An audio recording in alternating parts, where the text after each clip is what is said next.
Australia has given North America many great things over the years. Tim Tams, for instance, those things are scrumptious. Mighty Car Mods, they do a lot of cool things over there. Wagyu beef, right? Not as good as Kobe beef, but it's still something. And now we're getting their players for free from Oceania.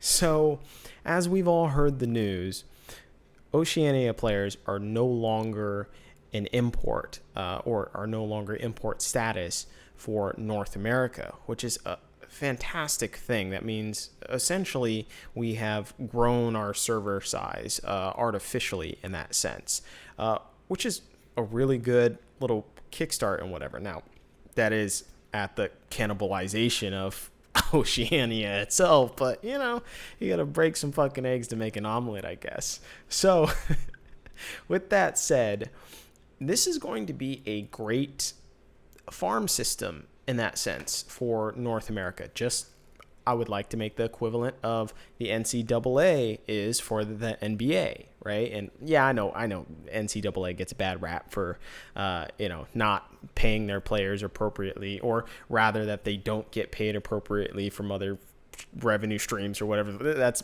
by the by. But hopefully OPL doesn't do that.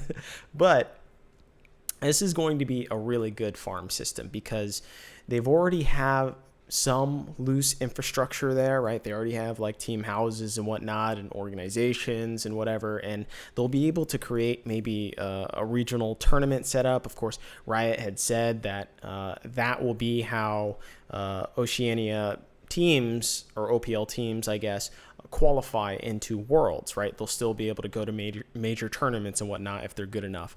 And so this will be kind of a small, like, scouting ground, like a collegiate ground, as it were, even though, North America already has the collegiate scene, but no one pays attention to that shit, right? We barely pay attention to our academy squads. Why would you think we would pay attention to our college? Anyways, so this is going to be really good, and I think we'll be able to kind of scoop up the cream from the top, as it were, from Oceania. And so this is going to be maybe a good experiment to see. And I think this will also propagate that for Riot to do it to other regions as well too. Like, say, I don't know, the Japanese league, for instance. You could, maybe do that for the LJL, right? And now I'm not sure entirely how popular it is over in the LJL. I watch some of their games, but not a lot. And so it begs to differ if this plan can then be implemented into other smaller regions. As we know, the region of the Flash Wolves, right, where they came from, Taiwan, that was kind of cannibalized in that sense, and a lot of their players had an exodus from that as well too.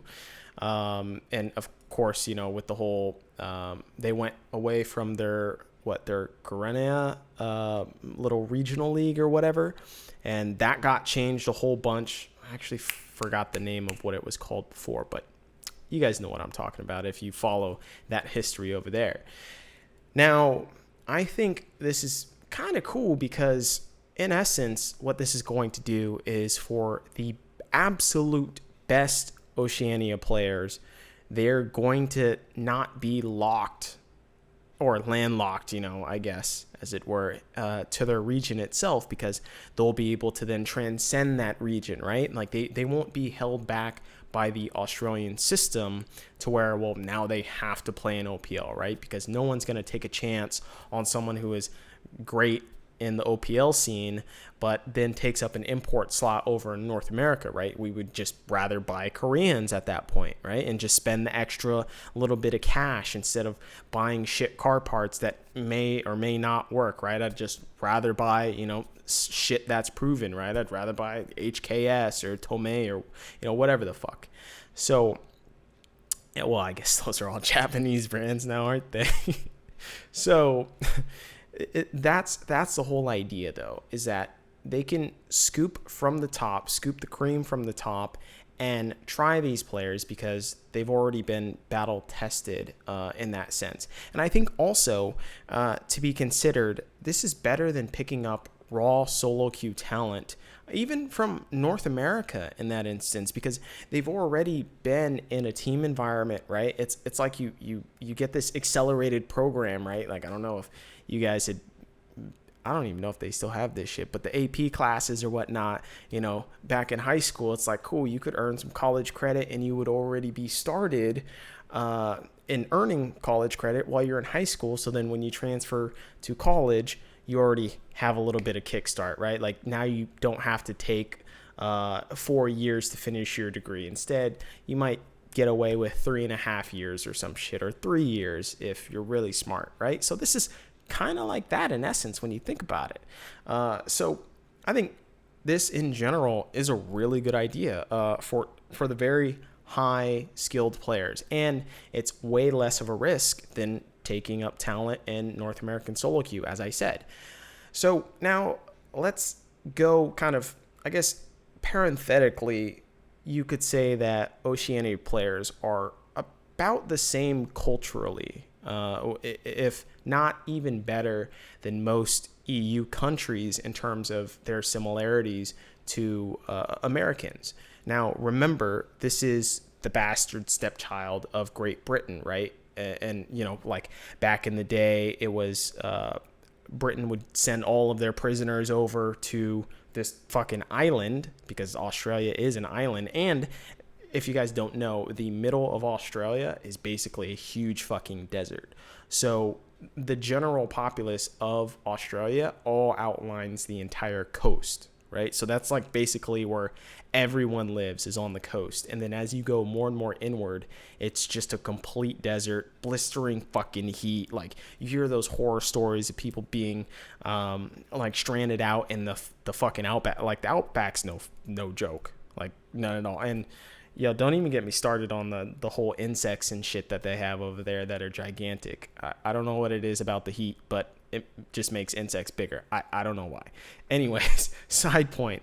But Oceania, as just a region, they can relate to North Americans in that sense, because obviously they're just derivatives from Great Britain, which obviously America is a derivative from Great Britain as well too, right? So there are those interchangeable roots in that sense, and Americans get a lot of our values from Great Britain, right? Like, what, it was only 300 years ago, even less than 300 years ago, where there was a split or whatnot. Or wait, no, am I mixing up my dates? I'm thinking of I know my fucking American history, I think, even though I wasn't born here, but 1776, Independence Day or whatever. So anyways, there are a lot of culturally shared values, so they won't have to have as much catch up as, say, I don't know, someone from fucking Germany or someone from Russia, any other EU country besides Great Britain, obviously.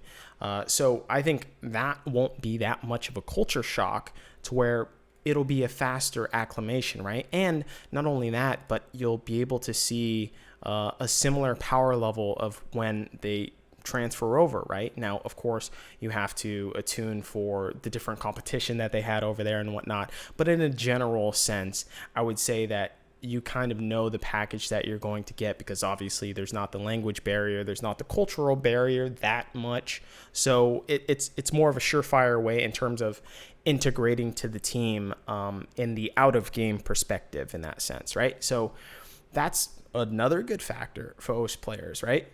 Now, one thing I do hope that NA doesn't do is to go overboard and pick up OS players from their server rankings that haven't played professionally. I think that's going to be a really fucking grave mistake, because that server is dog shit, like really bad.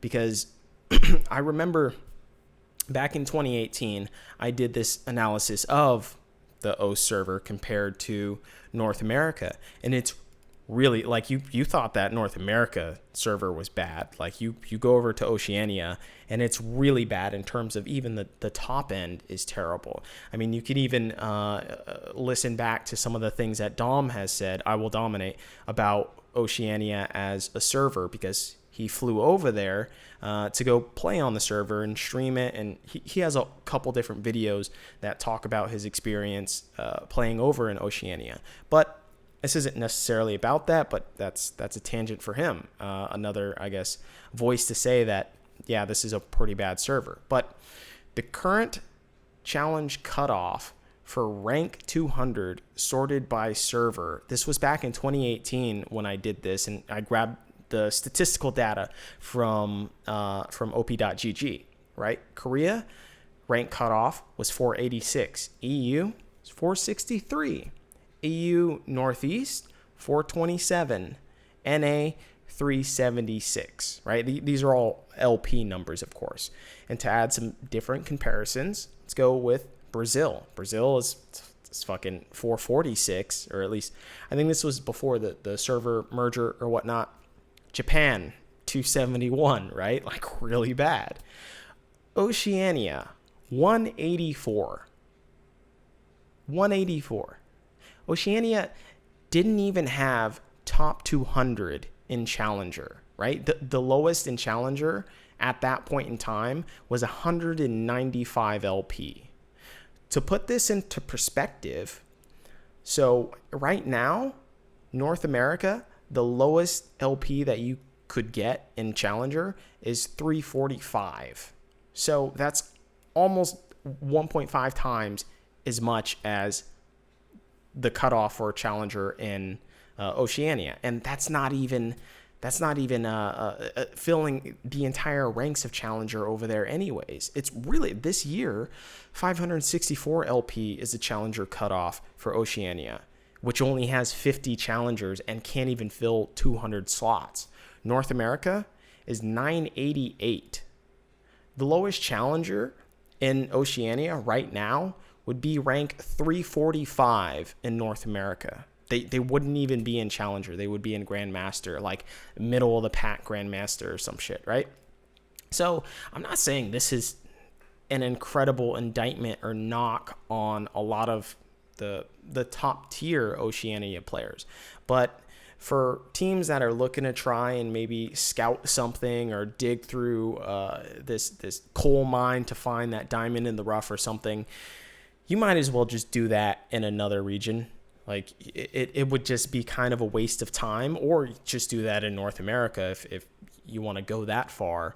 But it would just be, basically, you would have to spend twice as much amount of time to do that in Oceania as you would in North America.